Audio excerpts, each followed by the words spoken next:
Hello and welcome to UzReport World News, and my name is Bahram Ghafarov. Taking into account the proposals of the Ministry of Health and the epidemiological situation in the country, Kazakhstan has announced a reduction of flights to Turkey by twice from December 10, 2020. Observing the sanitary and epidemiological requirements of the two countries, flights will be operated according to schedule published on the official website of the airlines. In the meantime, flights between Nur-Sultan and Tashkent are set to resume on the same day. Planes between the two countries will fly twice a week and operated by Air Astana and Uzbekistan Airways. The Cabinet of Ministers of Uzbekistan has scheduled to hold the first international exhibition of modern jewelry industry equipment and technologies. The Uzbek Jewelry Industry Association, as a main body in jewelry business, discussed these and other issues of the industry. Currently, the association is working on opening of 2 modern trade and production centers in each regions of the Republic. The association has signed agreements with Italy, Turkey, India and England. 5 Uzbek students were granted full scholarship at one of the prestigious universities in Ankara.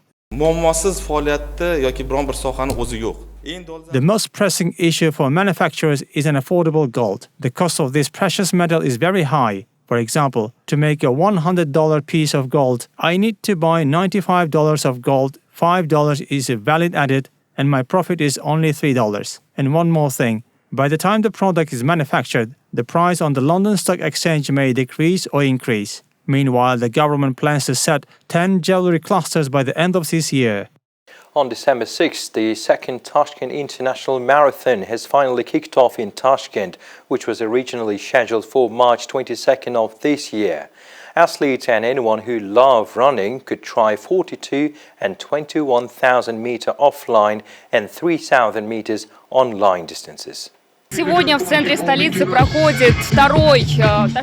event has been organized jointly by Federations of Athletics and Triathlon of Uzbekistan. I must say that this is a complete marathon compared to the last year's halfway running, which is a great achievement for us. The age of athletes is 18 and above who are aiming at hitting high results. The chilly weather did not hamper athletes to finish the marathon, and let's find out what impressions the participants have after the marathon. I usually run for 800 to 1500 meter distances. Considering that this is the last competition of this year, I prepared intensely with my coach. The result is very good. This is my 4th race. Although I crossed the line 4th, I'm happy with my today's result. Russia may ban import of dried fruit and nuts from Uzbekistan. The press service of the Federal Service for Veterinary and Phytosanitary Surveillance report as dangerous skin beetles were detected in imported products.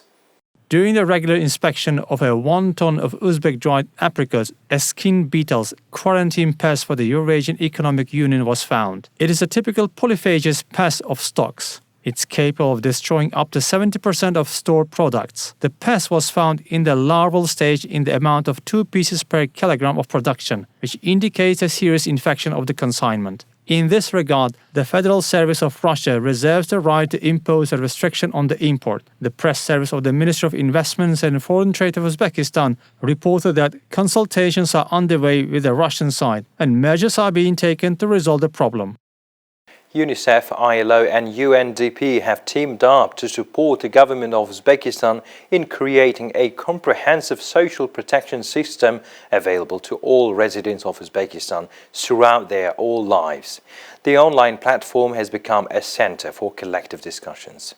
We have a parliamentary control that works in all 3 directions. 117 hearings were held in 2019 and 2020. 21 monitoring work were carried out to implement the decisions of the Legislative Chamber of the Committee. During the quarantine period, the members of the lower chamber studied the work in the regions to improve the standard of living of the population, provide employment, reduce poverty, and solve the problems of the entrepreneurs. The survey, listening to the citizens of Uzbekistan, showed that the social protection system covers only 55% of the population. About 40 to 60% of the employed population is in the informal sector. At least 75% of families eligible for child benefits do not receive them. And only 46% of children and people of working age with severe disabilities have the opportunity to receive a pension or a disability benefit. Совместная программа провела оценку воздействия. The joint program has assessed the impact of the pandemic on the unemployed and vulnerable layer. Additionally, we work closely to set the nationwide roster, and also we are launching a program for people with disabilities that can help thousands of them. Tinatin Baum, head of the UNICEF Social Policy Program, conducted an in-depth analysis of the national social protection system in Uzbekistan, noting that there is still no single vision of social protection in terms of development strategy. The current social protection system of disabled is based on the medical insurance and not the social model. That creates additional hurdles to them. ILO Special Protection Specialist Yasmina Papa noted that in her speech that the national protection system should consist of some social security guarantees, which are universal for all countries, like access to a range of benefits and services in basic health care, providing basic income for children, low-income families, and basic income for the elderly. Uzbek Commodity Exchange organized a press tour for media representatives in its head office. The event was held to mark the International Anti-Corruption Day. We sometimes forget that briber is the primary offender. If the one does not offer graft, the other party will not have a chance to be bribed. We have prepared some flyers to illustrate this act of evil. I admit, flyer distribution is an old style. However, it may work and make the person think twice before wrongdoing. Advanced technologies used in the system provide transparency in all processes of the trade, as well as at every stage of online auctions. The exchange portal Hari.uz guarantees that all public procurements are posted online, where it serves as a regulator. In order to strengthen and improve the mechanism of public control over the activities of the exchange, an anonymous Telegram bot was launched. A unified register of local manufacturers and corporate customers helps trace illegal procurement. The total volume of transactions concluded on all trading platforms of the exchange amounted to 48 trillion sums, which is 23% more than last year. The Ministry of Industry and Trade of Russia, Denis Manturov, held a number of meetings on projects that are being implemented in Uzbekistan. The officials of the relevant ministries and departments of Uzbekistan discussed the ongoing and future investment projects. Despite the pandemic, two countries have managed to maintain momentum and develop various trade projects. The parties agreed to intensify bilateral cooperation and increase the volume of trade to $10 billion.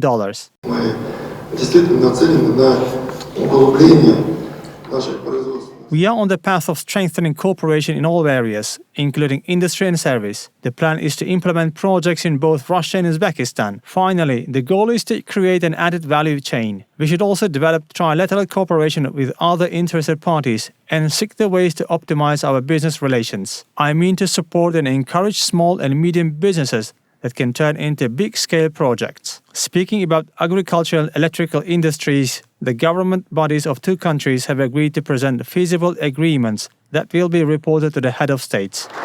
December 7 is marked as the International Civil Aviation Day. The day highlights and reinforces worldwide awareness on the importance of international civil aviation for the social and economic development of countries. It also reminds us of the unique role of the International Civil Aviation Organization in helping countries to cooperate and realize a global rapid transportation network at the service of all human beings.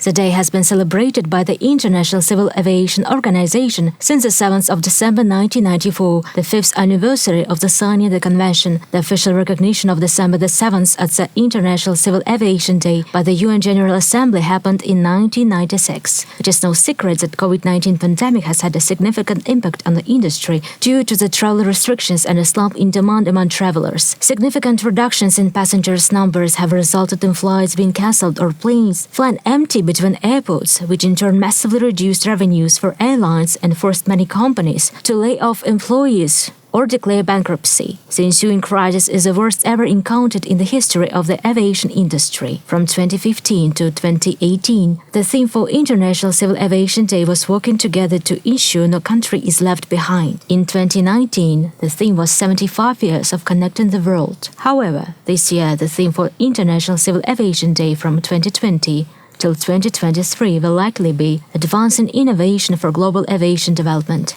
Agenda 2030 has been adopted by the UN and world nations that have embarked on a new era in global sustainable development. With the coronavirus pandemic and aviation industry facing a crisis, the importance of aviation as an engine of global connectivity has never been more relevant to the Chicago Convention's objectives. To look to international flight as a fundamental enabler of global peace and prosperity.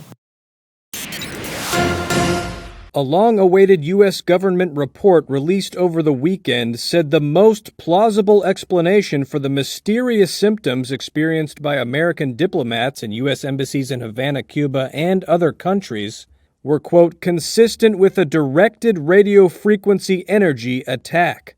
That's according to a government-commissioned report by the National Academies of Sciences, Engineering, and Medicine released on Saturday, which marks the first time Washington has officially offered an explanation for what's come to be known as Havana syndrome, though it's still inconclusive. We continue to try and determine precisely the causation of this. Secretary of State Mike Pompeo said in October that significant U.S. government resources had been dedicated to solving the mystery, in which more than 40 U.S. government employees were affected between 2016 and into 2018.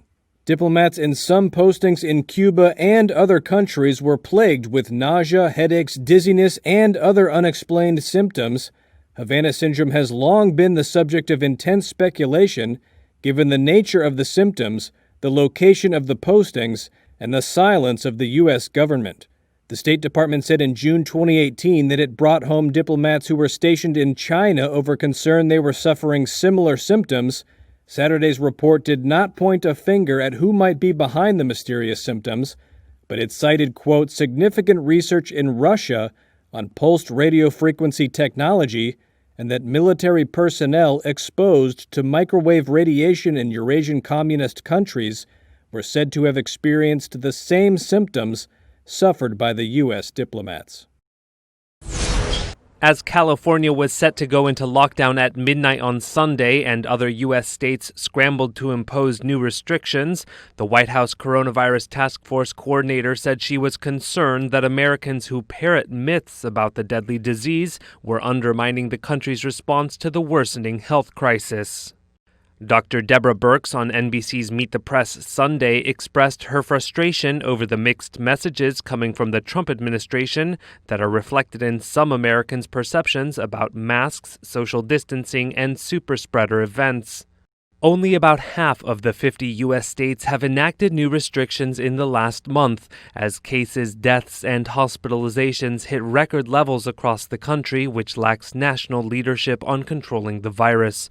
14 states do not mandate masks.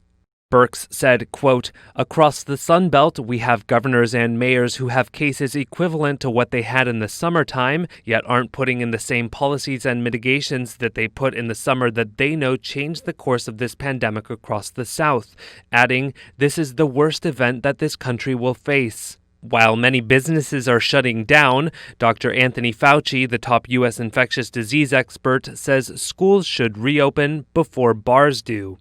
In New York City, some public schools in the nation's largest school district prepared to reopen for daily in-person classes on Monday after a citywide campus shutdown.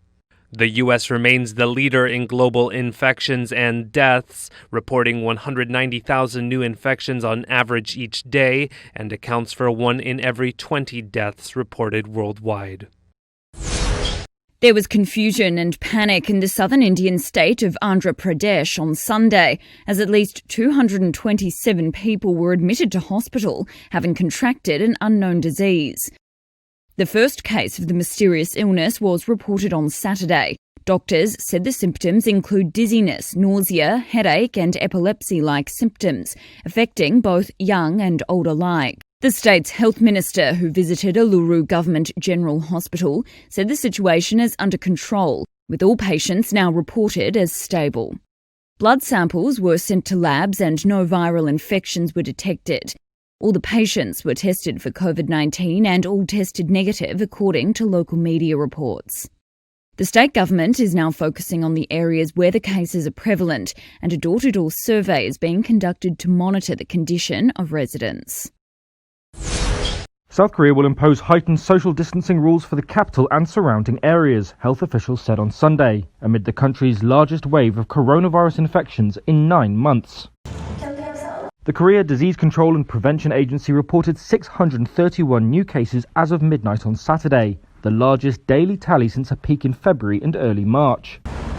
Despite seeing initial success through steps including aggressive contact tracing, nearly a month of triple-digit daily infections has brought South Korea's total to more than 37,500, with 545 deaths. 전국적인 대유행으로 팽창하기 직전의 On Sunday, Health Minister Park Neung-ho said the country was in a very dangerous situation that is on the verge of expanding into a nationwide pandemic. Under measures starting on Tuesday, gatherings of 50 or more people are prohibited, gyms and karaoke bars must close, religious services must be online or by broadcast, and stricter attendance limits will be placed on school classes. Many of the recent cases are centred on Seoul, and Sunday's rule change is in addition to unprecedented curfews that came into effect in the capital on Saturday, where most establishments now have to close at 9 p.m. and public transport has been cut back by 30% in the evenings. Drone footage above Australia on Sunday showed rows upon rows of live Christmas trees, ready to bring cheer to those who celebrate the holiday. But with Christmas just 3 weeks away, farmers told Reuters they've had to close shop due to record demand for the homegrown pines to brighten up an otherwise tough year. Some orders have even been placed for 2021. William Capello owns Willie's Christmas Tree Farms. So over the 20 years, we have never sold out of trees. We close on the 23rd of December every year. This year, we will be closing early because we will have no trees. It's only a fitting end to a year when shopping patterns have been wildly uneven due to COVID-19 pandemic shutdowns. Brick-and-mortar stores have reported slumps in foot traffic, while online and grocery retailers have experienced a revenue boom. And now, Christmas trees are selling out. Greg Rafi sells them. It's been a tough year for everybody, and we really, a tree makes a difference. Fresh smell in the house and is much better than one of the artificial trees. It can take 4 years to grow an 8-foot pine, which makes it hard for tree sellers to meet any sudden change in demand, Willie's owner said. Another farm owner west of Sydney said she has already sold out and is now taking reservations for next year. Shoppers say they want to end the long year with something cheerful.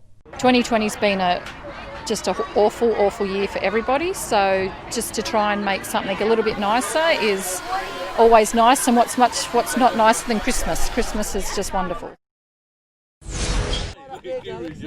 Early risers in Australia's outback on Sunday got to witness the return journey of a Japanese space probe that it's hoped could be carrying secrets about the origin of the planets. 6 years after leaving Earth on board the Hayabusa 2 unmanned spacecraft, the capsule landed in Australia carrying dust retrieved from the asteroid Ryugu, before being retrieved by Japanese Aerospace Exploration Agency, or JAXA. It's carrying the world's first extensive samples taken from an asteroid. JAXA President Hiroshi Yamakawa. I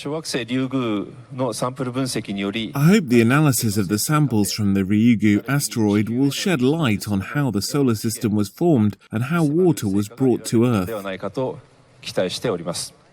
Asteroids are believed to have formed at the dawn of the solar system, and scientists say the sample may contain organic matter that could have contributed to life on Earth. Yamakawa said the capsule may also contain some gas, which will be extracted in Australia. And finally, it has come back to... Gases trapped in the rock samples could reveal more about conditions prevailing about 4.6 billion years ago. Whether the capsule is separating or not. Hayabusa 2 orbited the asteroid for a few months to map its surface before landing, and used small explosives to blast a crater and collect the resulting debris. Having dropped off Sunday's capsule, the craft, which is named after the peregrine falcon, changed its course and headed back into space. So far, these were the latest news for today. Goodbye, take care.